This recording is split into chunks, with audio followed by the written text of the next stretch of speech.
On behalf of CPIM to oppose the motion of thanks moved here.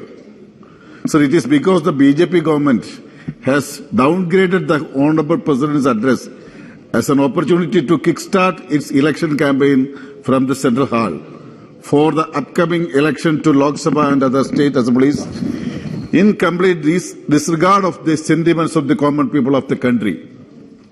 Sir, all through the address, we all heard the Honorable President taking pride in the achievements of a government, counting them one by one. To start with, the President was seen portraying the India's G20 presidency as a political victory of the BJP government. Sir, last year it was Indonesia, and next year it will be some other country heading the G20. Sir, how come a leadership role which is entrusted to India by rotation basis becomes an achievement of the BJP government? So truly no party other than BJP would be so cunning and cheap to portray to this as its political gain.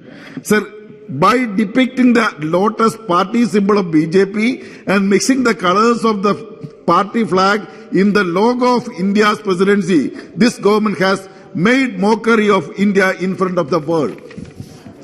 Sir, coming to the claims made by the Honorable President, I wish that Chandra Prakash Joshi ji, who has moved the motion of thanks, would appraise the President India stands 103rd position in poverty index in UN out of 121 countries in 2022. Honorable President spoke only the innovation index coming 18th rank to 40. Sir, as concluded by government on economic survey and reports of the Reserve Bank and agencies like Oxfam, India is home to 26 crore poor people.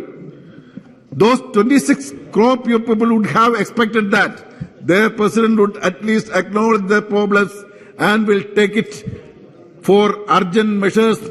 Unfortunately, she appealed to wait 2047. I don't know how many will survive on till 2047. So Honorable President praised his government administering 220 crore vaccine doses within 2 years in her speech. Sir, what is the reality? I would like to remind the mover of the motion of thanks that this government had restricted the free doses of the COVID-19 vaccine only to people above 45 years. And only because of the intervention of the Honorable Supreme Court, it was made free to all citizens. Even then, instead of the picture of Supreme Court, all the vaccine certificate have smiling face of Honorable Prime Minister. So I wonder whether any other leader in the world has resorted to such cheap publicity measures. Sir, the Honorable Prime Minister removed the photo of Mahatma Gandhi from the calendar of Gandhi board and inserted his own picture spinning yarn of a charkha in 2 years back. All this showed that the Prime Minister has no shame to go at any extreme to get cheap publicity and get political mileage out of it. So the Honorable President informed us through her speech that her government would build a new nation by 2047 in the foundation of the glorious past. Sir, Honorable President was seen taking pride in our past, but on the same day, we saw the government declaring the Mughal garden as Amrit Udyan, with an aim to erase the memories of past during the Mughal period. Similarly, the name of Rajpath was changed to Kartavya Path. So in reality, instead of preserving our past, the government is simply destroying all our memories. Sir, as of now, the humanitarian obligation, and she added, become self-reliant and able to fulfill the humanitarian obligation. Sir, as of now, the humanitarian obligation is shown towards just two individuals and their families by this government, and everyone knows it is towards Adani and Ambani's families. So day by day, unholy nexus between BJP government and Adani group is getting exposed. The common people of the country have invested their earnings worth millions in institutions like SBI and LIC, hoping that their investment would be safe there. So this government betrayed their hopes by allowing SBI and LIC to gamble with the public money held by them, shares of Adani groups, as part of this unholy nexus. But who authorized LIC to invest more than 30,000 crores in share of Adani Group? And it has come out, SBI has given loans to 27 crores to SBI. Before the Modi government came to power in Gujarat, no one had even heard of the Adani in Indian corporate sector. On getting power, they became buy and have owned together their own unholy nexus. Sir, what has now come out only the tip of an iceberg.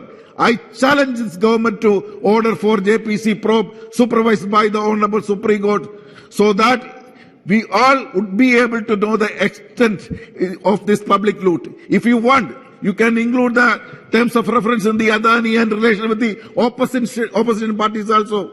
Sir, this government dreams of new India whose diversity in even more vivid and whose unity becomes even more unshakable. But this government, aware that India rank in happiness index is 139 out of 149, and what is the reason for that? It is because of the policies of the government by dividing the country on the basis of religion and destruct the harmony among innocent people. In her address, Honorable President has lauded the action taken by the government abrogating Article 370 and triple talaq.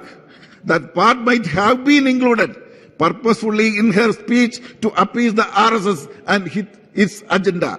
But then she should not have used the word decisive government. Instead, the appropriate word for this government is divisive government. Sir, why this government brought an act of triple talaq even after the Supreme Court struck down the terming it is illegal and unconstitutional. Sir, the intention behind the criminalizing the divorce only among Muslims is crystal clear that it is just to put in jail Muslim men on false complaints of practice of triple talaq. Sir, Honorable President was seen boasting about the political stability in India amidst the crisis across the world. For what?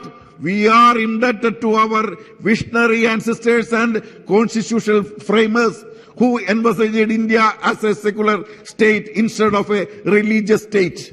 So, and I request the government to imbibe lesson from plight of Pakistan and Afghanistan, who are paying the price of religious now state. Please conclude. Sir, I can conclude.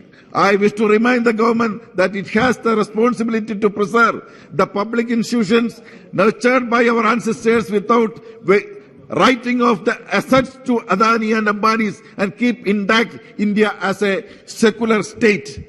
Sir, during the COVID-19, BJP government created a new PM Care Fund and routed CSR funds of all public sector from in India and outside the countries, including from Chinese companies, in the name of helping the people.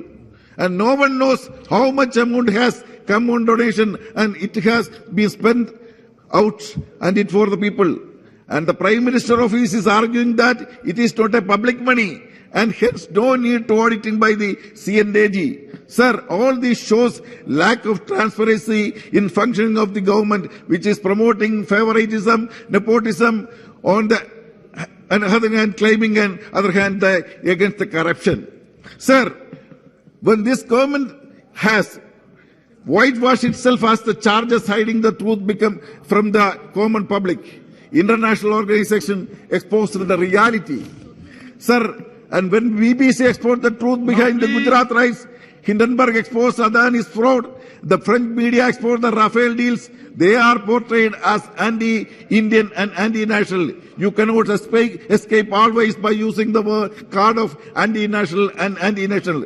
Sir, our Honorable President was vociferous on the prospect of the youth of the country. Now, they please. will conclude only 1 minute. Sir, they will be grateful to the Honorable President if she is able to convince the government to build stadiums and playgrounds instead of spending crores of monies to erect tall statues. That will also give chance the country to overcome from the shameful situation by getting 1 or 2 gold medals in Olympics. Sir, we will have no objection to give names if any political leaders for those stadiums. It will benefit you electorally. But the need of the hours building that stadiums. With these words, I conclude my speech. Thank you. महोदय, मैं